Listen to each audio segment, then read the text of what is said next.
open for questions. Kindly introduce yourself and indicate to whom you would like your question to be addressed. Hello. Please, come. No, excuse me. Sorry, 1 second. Yes, Yeah, please. I want to welcome you. I'm sorry, this is an organization, you're not. I want to welcome you on behalf of the United Nations Correspondents Association.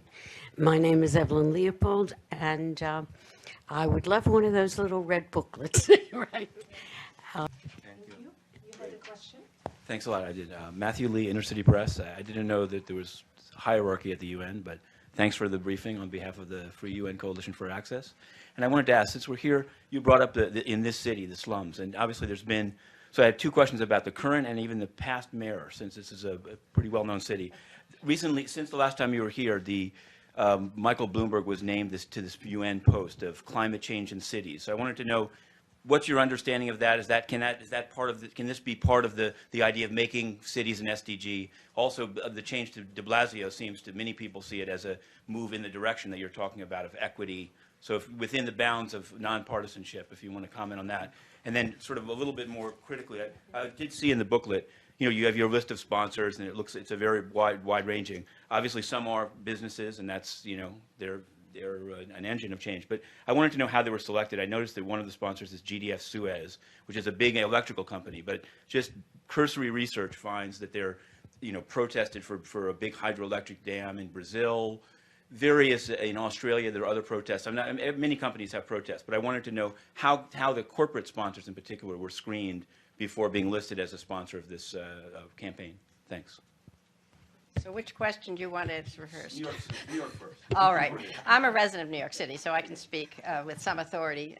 And we have some guests here who visit our city and I think like it very much. At least we hope they like it when the weather is not too bad. At any rate, we're very blessed by the leadership that we have in our mayoral arrangements as well as in our community board arrangements, which is a very inclusive way of creating citizen participation in the decisions that are being made. We had one mayor who moved towards the sustainability issues, which is what Bloomberg did. And don't remember, he took office right after 9/11. The city was in a pretty bad shape there. We weren't quite sure how we would survive and so forth, so you have to take that into consideration. We have moved forward under that leadership of 12 years, but the pendulum swings. Attention needs to be paid to, and I'm sure if you're a resident of New York, you know that affordable housing is absolutely critical. Pre-kindergarten is absolutely critical. After-school activities, absolutely critical. And it is time to deal with those things now without losing sight of the sustainability issues that we're so ingrained in the city's municipal policies today. So I think we have it both ways, and we're very blessed. Now the corporate question. Okay, first of all, the campaign is a voluntary campaign. We ask, I was fortunate enough to be with Habitat when we actually launched the campaign, and basically we reached out to all the key stakeholders, saying, are you concerned about the future of the city? Are you prepared to contribute to a general discussion, debate, and to move ideas forward? So we reached out to companies like we reached out to academia, to grassroots organizations, professionals, etc. And these happen to be some of the companies that responded. Right?